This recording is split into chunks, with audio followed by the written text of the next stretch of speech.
Today on Clear Your Clutter Inside and Out, we're talking about resiliency. Have you gone through a crisis and it took you a long time to bounce back? Do you feel that life's little things become a much bigger bump in the road for you? Are you challenged when faced with changes in your life? Learn to become more resilient as we wrap up our month focused on dealing with challenges. Do you control your clutter or does your clutter control you? On Clear Your Clutter Inside and Out, we'll teach you awareness as well as action steps to create change in your life. Come on, let's get started. Today's episode was inspired with my conversations with Mara, and that interview is on setting strong, energetic boundaries from March. Beth and Barrett, who we talked about changing patterns last month in April, because of conversations that I had with them. I also thought it was a great way to end the month of May when we're talking about challenges, because the more resilient you are, the easier you can deal with the tosses and turns of life. And so, something that is challenging, difficult, even a crisis, you're able to come through it more quickly and get through it more easily, the more resilient you are. I also see, which prompted the conversations with Mara and Beth and Barrett, all these trigger warnings and content warnings on social media. Now, I talk a lot about the and, meaning it's okay to acknowledge things. It's okay to be upset about things. Have I turned into a hot mess? Absolutely. Usually I don't do that publicly, and I very rarely respond on social media. Have I in the past? Yeah. And actually, last when I got off and I'm like, I'm done. I want this angry person. How can I turn it inward to heal? So to me, when we aren't resilient, it's about healing. I think if I were to think bottom line, resiliency to me, the more we have it, the more we've healed. The more we've healed, the more easily we can deal with challenges. And so I see all these things posted. And, like Beth so eloquently said, if then you're going to run into it at the post office or standing in line at the grocery store. So if we don't deal with things, universe, God, whatever your term, is going to find a way to put in our path what we need to heal, what we need to work on ourselves. If you know me and you've listened to me for a while, I don't try to harm someone, and I try to be very careful about what I say and do. I try to understand people's perspectives. I educate myself, and I get that impact can be greater than intention. And we each need to heal. And if we get upset at every little thing, we're going to stay stuck, unhealed, remain a victim, and never move forward in life. That's what I'm talking about with resiliency. The more resilient we are, we can move forward. Does that mean that things aren't going to upset you? Absolutely not. But if we don't heal, if we don't learn to deal with the things that upset us, then we can't be our awesome, brilliant selves. And I know each and every one of you listening and watching is. Where are you challenged to bounce back? Maybe there are different areas in your life, like, oh, wow, if I have a breakup, it seems it takes me forever to get back in the game again. Or maybe if it's a career setback, I want you to just take a moment and contemplate that. I next want to talk about what is the definition of resiliency, and I went to Merriam-Webster for this. The noun, in case you were wondering, remember those all verb, noun, adjectives as kids? It's the ability to recover from or adjust easily to adversity or change. And they use two sentences. The resiliency of nature and humans in the wakes of fires, floods, earthquakes, volcanoes, and other destructive forces. They also used it with the Brewers have shown a resiliency through the seasons, up and downs. Anyone who's a sports fan can appreciate it. I was so excited. I had to go to the doctor's yesterday, and there was a woman in the elevator with a Steelers mask on. I was super pumped. I'm like, yeah, go Steelers. We talked about how we needed another Super Bowl. I love it. Steelers fans are everywhere.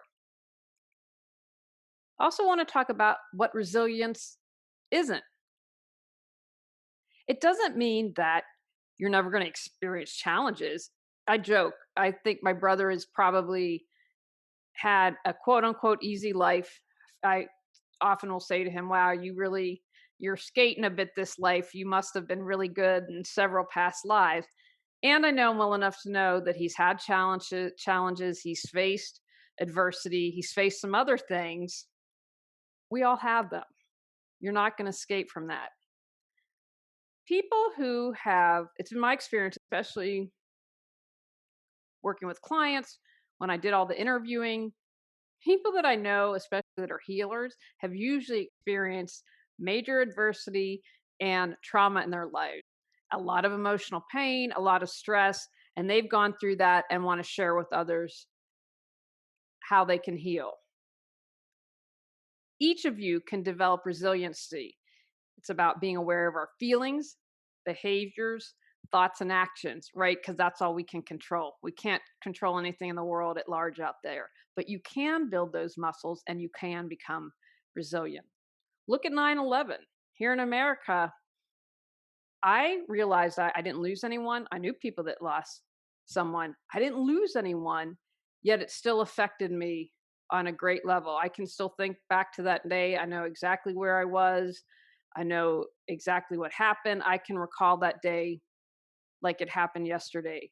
And that just showed the resiliency of our country and people who lost someone and had to push forward and had to continue to move. That's something that happened on a national level.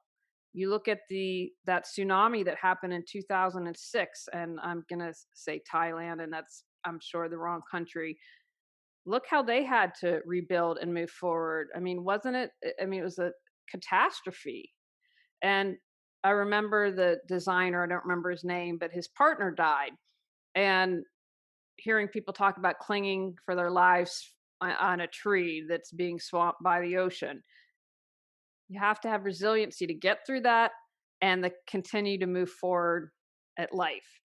And I want you to remember, don't make it a competition for who's suffered the most, who's have the biggest trauma, because if it affects you, that's what's important. Now, I'm going to also talk about perspective, but if it's a big deal and you consider it trauma or adversity, then it is. Honor that about yourself. So, how do we build resiliency? Easier said than done, right? Doesn't that seem like it is with most things in life? I don't want to say that because I know you can't. It's about having a plan in place. It's about becoming aware and taking action. Lean on your relationships. I think that at least in America, we have this fallacy. Oh, I've got to go it alone, got to be strong, rugged individualism. I know I felt that way for a long time. I couldn't ask for help, couldn't ask for support. And I've gotten older. I'm able to do that a lot more easily. You know, God love Cotty. She's been checking in on me every week. How we doing? What's the sitch? What's going on? Lean on your friends. Join groups. Maybe if you're grieving, then you join a grief support group. Now, I just want to add a little thought here. I think as long as you continue to move forward, you see value and support in the group, then continue with that. I think where it sometimes gets a little not so great is when it just becomes a moan and complain session. When you aren't moving forward, just, oh, woe is me. You're staying in that victim mentality. You're just hating on others, and that doesn't allow you to move forward. Or the same if you were in a grief support group and you're in it a year and people still seem to be in the place from something that happened 5 years ago. That's where you need to become a little bit more aware. Lean on the people that you love. Lean on your friends and family. And if you have to get professional support, do it. There is no shame in that. We all need someone that cares about us and that will listen to us. Wellness is really important. If you're a hot mess and physically exhausted, I mean, I'm trying to figure out all this health stuff and not go bananas. I can be more resilient when I feel like I've had 8 hours of sleep instead of feeling like I haven't had a good night's sleep in 10 years. That's going to affect everything I do. So you want to take care of your physical health. The more physically in shape you are, it just makes it easier to deal with life throws at you. So your mental health, whether for you that's a mindfulness practice, praying, journaling.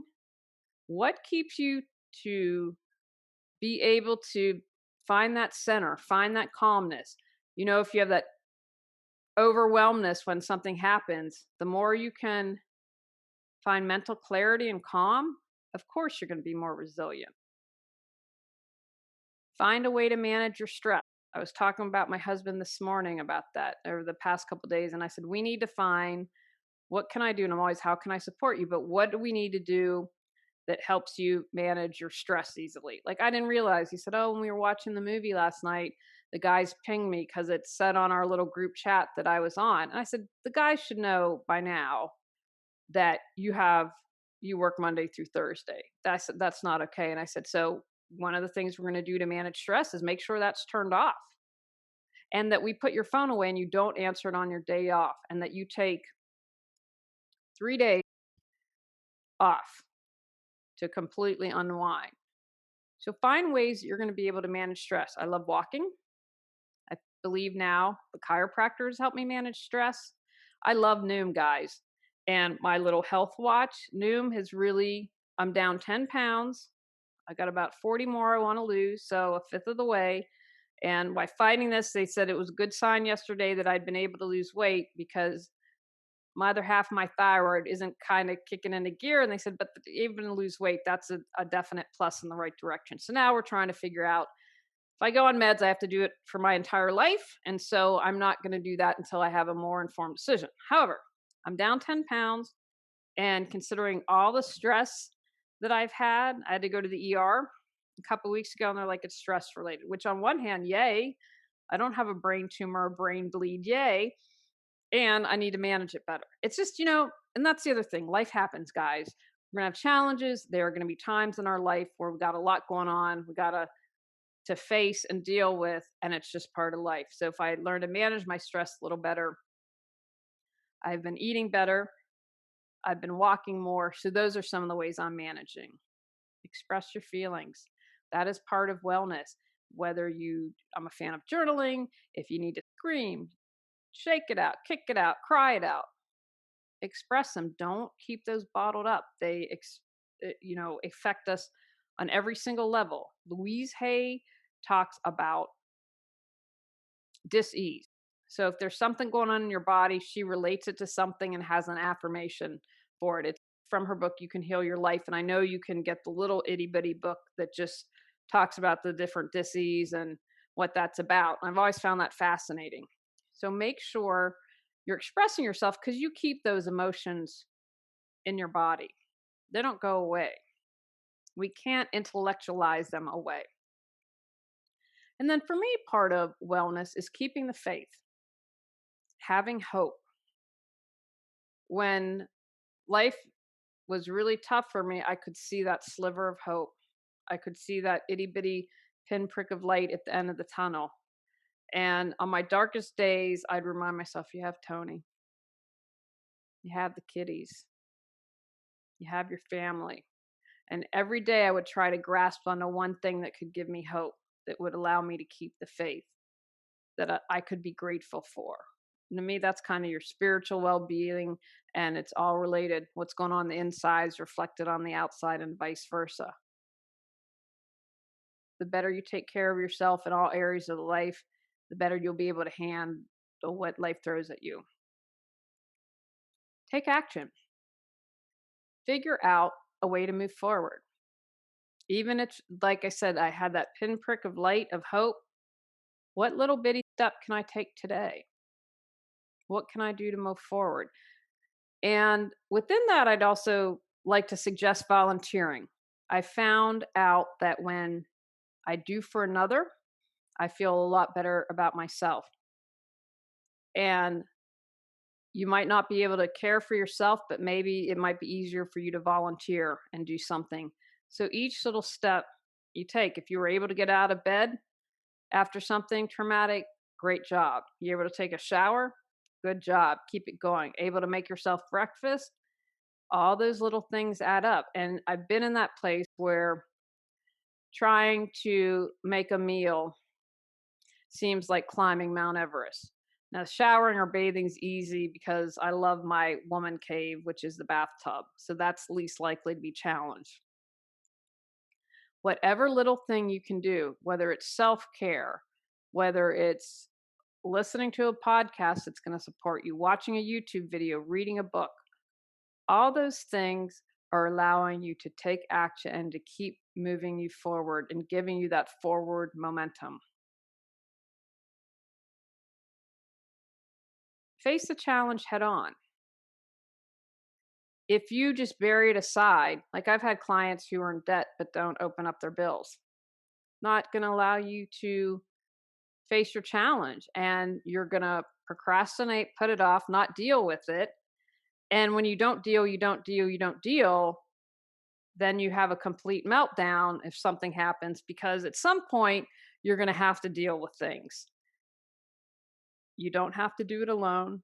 I once made a friend hold my hand when I had to make a really difficult phone call. But she's like, okay, I've got this event. It's a challenge. Okay, all right. Let's have a meet and greet. Let's talk about what we can do. Because the more you do that, you get the confidence that you know you can do it. You know that you're more resilient than you think. You can handle more than you think. You're stronger than you think. So face it head on, and remember, you don't have to do it alone. You don't have to face it alone. Focus on your goals. Keep your eyes on the prize. If you have something really awful happen, you're going through a huge challenge, we talked this month about injustice and bullying, and I already forgot what the other one was, gaslighting. If you've experienced that, know that you can move forward, and don't let those events take away from what your goals are. I had injustice going on, and I still wanted to complete the 4 books last year, so I did it. I'd be like, man, I'm angry, man, I'm whatever, and I'm going to write every day towards my goal. What is it that I am focused on? What is it that I want to accomplish? And then I kept moving forward towards that. I've got to not drop all my goals, because that gave me something to work towards, something to believe in, and to keep moving towards, like that little pinprick of light. And part of that working through your goals might be like me. Okay, well, I want to get healthy. So losing weight and feeling better and right, and that's related to wellness, which will allow you to be more resilient. Do you feel the weight of clutter as a big burden you long to release? Are you aware that something needs to change, but you're not sure what or how to move forward? Looking for a little more support that's budget friendly? Visit Reawaken Your Brilliance on Patreon to learn more, or find the link at reawakenyourbrilliance.com. Take a moment and look back on your life when you faced adversity. Acknowledge how you've grown and what you've learned from it. When you put your feet through the fire, you've grown and you've learned something for it. Have you ever taken the time for something that was absolutely stinky and said, wow, this helped me grow, or this is what I learned? I learned that I'm a pretty dang good lawyer for not having a law degree and never having gone to law school. Brick by brick, I took it apart. I didn't win, but that's not the thing to focus on, because we've talked about injustice doesn't always happen. I learned that I like, as hard as it was, I like standing up for myself better than being passive aggressive. I've grown because I didn't choose the passive aggressive route. I've grown because I've learned to let a lot of it, not all of it, I'm a work in progress, go. I wouldn't be the woman I am today with the adversity that I faced. It wouldn't have allowed me to write books. It wouldn't have allowed me to do the podcast. It wouldn't have allowed me probably to be in the business that I'm in. I probably wouldn't have been a coach, because I think that everything I've experienced has definitely given me a wealth of empathy and compassion. I can understand and I can have empathy. And, one thing someone said to me recently, I said, well, that would drive me nuts. And I said, yeah, well, I'm able to step back and have compassion for that person. That doesn't mean, and it was a situation, I said, it's not okay to treat me like this. And I said my piece. I had to cool down for an hour. I had to cool my jets. Came back and said, I am happy to do this. And I'm making a boundary right here. Now, in the past, I would have blown up, walked away permanently, but it's shown me how much I've grown and that I can have greater compassion for someone. And, it was funny. Tony and I were just talking this morning. And one thing that was really difficult, and he said to me today how much it was a shot in the heart to him. And I was there in this moment that his friend did something. Now, my normal course of action would have been, I'm laughing. We haven't watched Married at First Sight in a while. We stopped at season 9, but in one of the scenes they said, "Are you done with me? Because I'm done with you." And I would have probably said something, but moment of adversity happened for Tony. Instead of having a knee-jerk reaction, I took a deep breath and I said, my husband's hurting. I've got to respond to stop the bleeding on this, and why it's something I wouldn't do in my own life. I want my husband happy, and in right now in this moment, he needs this to happen. And so putting Tony's needs and feelings first instead of completely annihilating the person from his life. Now, the good news is they have slowly, they really aren't a part of it now. And I am grateful for that. But I had grown enough to know in the moment, I got to put him first. I got to get this solved for him. It doesn't matter what I think's right or wrong. Let's take care of him. So acknowledge where you've grown and where you've learned, and then try to find the silver lining. Sometimes it might take a while for you to be able to do that, but you can find it. We are, really frustrated. We haven't found a house yet. Very stressful. And I keep telling myself the right house is out there for you and Tony. Just take a deep breath, step back. And so we've only put one bid on a house. And we're like, I said to my realtor, I said, you have to say based on bank appraisal, we're not going to get crazy on this. And so anyway, we didn't get the house and we found it really quickly. But the good news was here, I'm really truthfully laid back about a lot of things, but the bathroom is my woman cave. We have like an amazing bathroom now. I know I'm old because I get excited about the bathroom. It's different shades of purple. I have my own separate tub. I have above a window when I put all my bubble baths there. Tony has a separate shower. We have a separate sink area. You walk in, Tony's sink's on the right, mine's on the left. And there's a little door with the bathroom, and I've got a linen closet. It's just, and it's not huge, but it's awesome. So in the house we lost, I was like, Tony, ooh, the toilet is right next to the bathtub. I just personally don't care for that. Other people, you might be like, it is the best thing since sliced bread. But for me, I'm like, I just don't like that. And I was like, in this other one, the bathroom's my woman cave, and the toilet's next to the bathtub. And the nicer bathroom, in my view, the nicer tub is I'd have to walk to that. So that's a silver lining. We didn't have to redo the bathroom because I said, Tony, I can hang with that for a while, but that would have to be redone.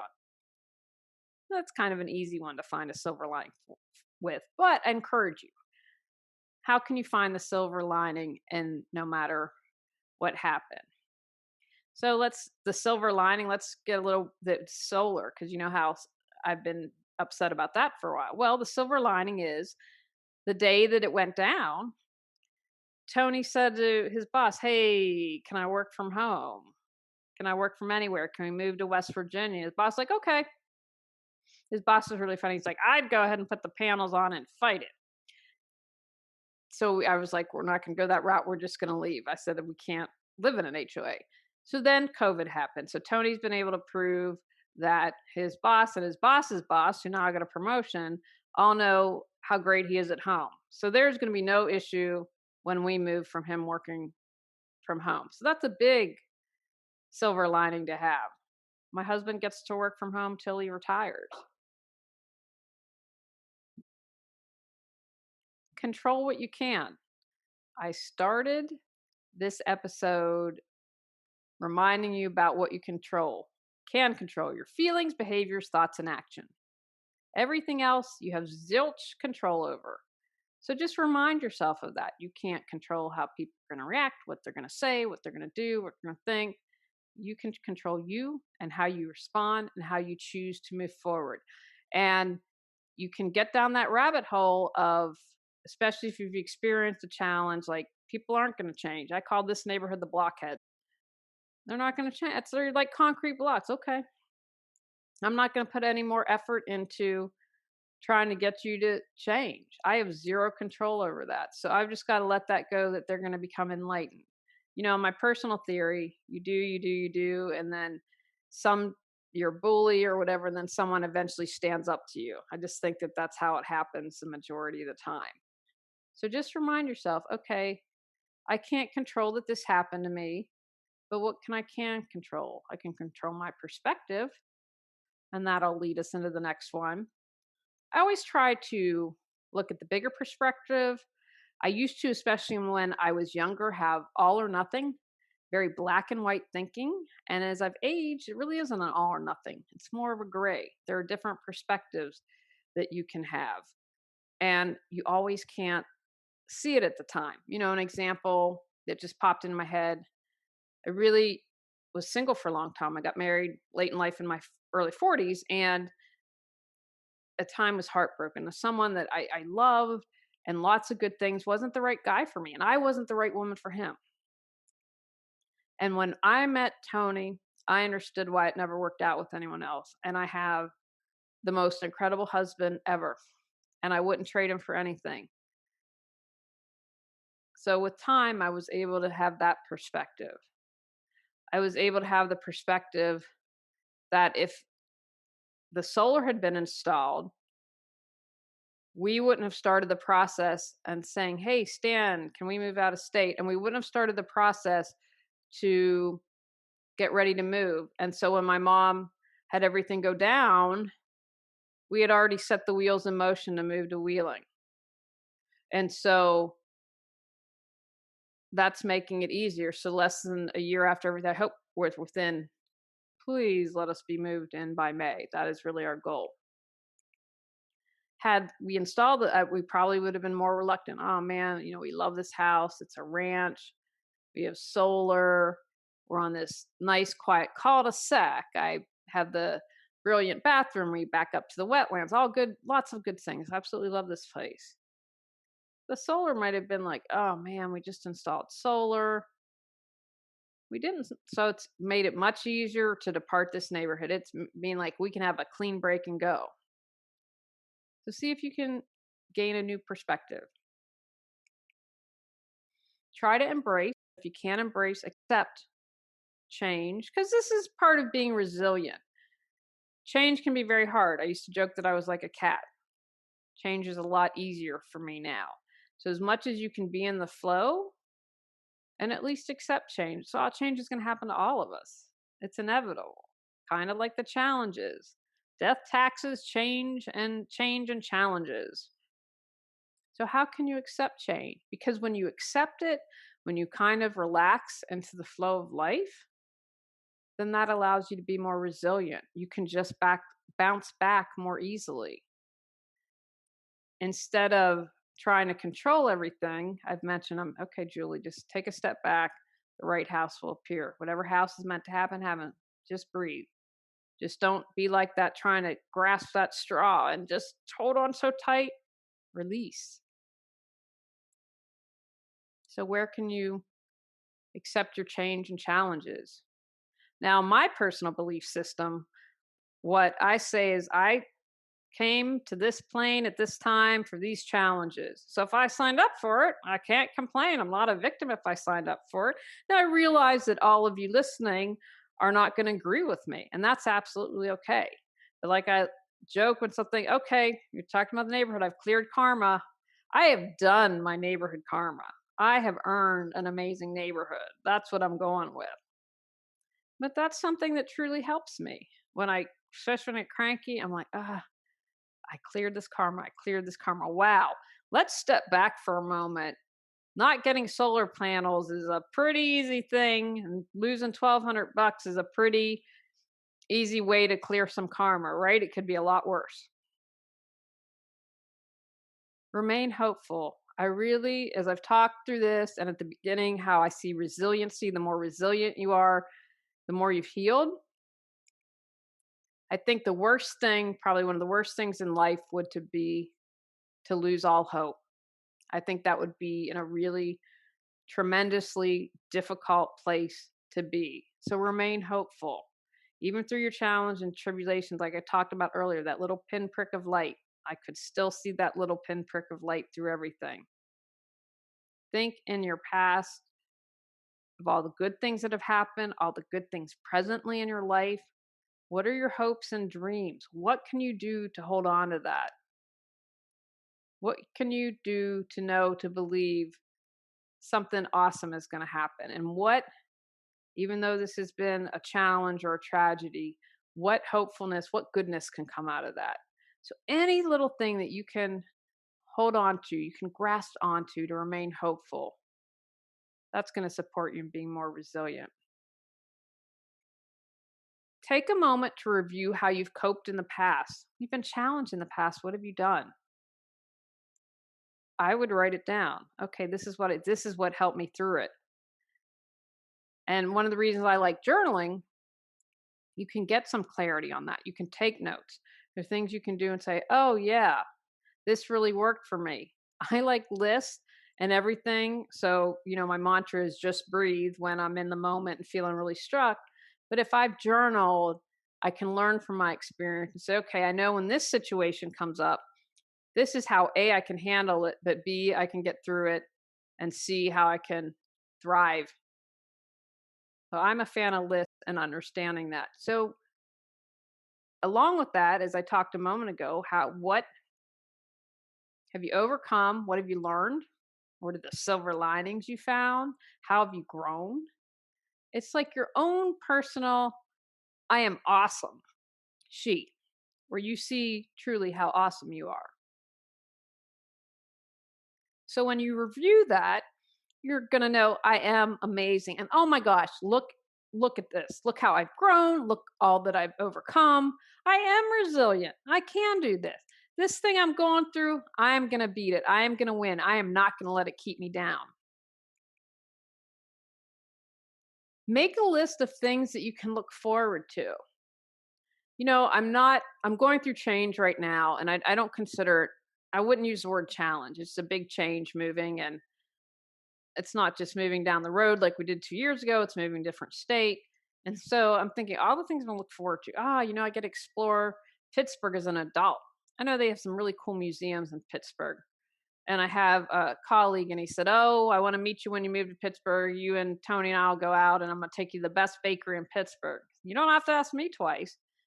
I've already done some Googling, and I think by the time we get things will be a little bit back to normal, but we love escape rooms. So, oh my gosh, what escape rooms are in the area?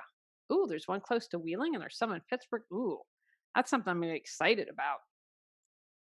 Learning about native plants to West Virginia. I'm going to complete the course shortly, and then I really want to spend the next year doing another certification, but so much information, really going over the course again. But I want to know what plants are native to West Virginia. There's something I really am putting out to the universe that I'd like to happen. And so it's kind of my dream thing. And so I'm like, okay, let me plant the seed a little bit. I'm going to read about this thing. Let me just start doing that. So I've made a list of things that I can look forward and get excited about. So even if you're challenged, a lot of change, what can you get excited about? What's going to get your juices flowing again? And then finally, be aware of all you have to be grateful for. Because even if there's a lot of change, even if you're challenged, you should be able to find something. Or actually, let me rephrase that. I don't like using the word should. It's like that little pinprick. Any little thing you can grab on to be grateful for. If you're really struggling, I'm grateful I'm alive. I'm grateful I woke up today. I'm grateful I have water to drink. I'm grateful I have food in my belly. I'm grateful I have a shelter over my head.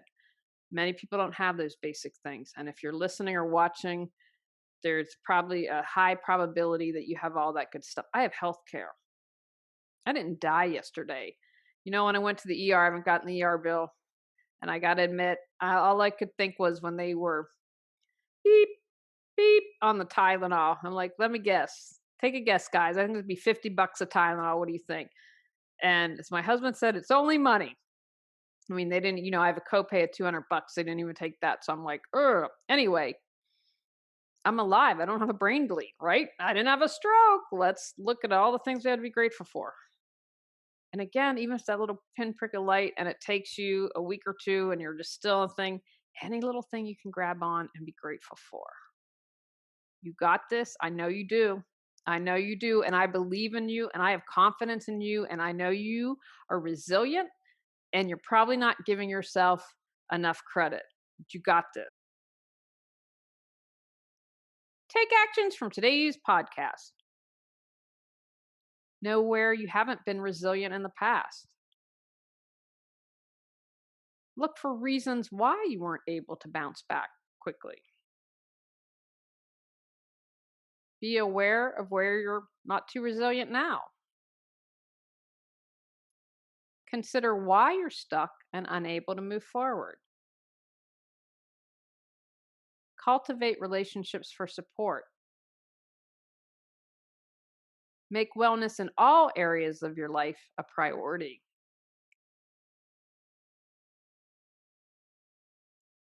Face your challenge head on. Continue to move forward towards your goals. Understand what you've learned and how you've grown.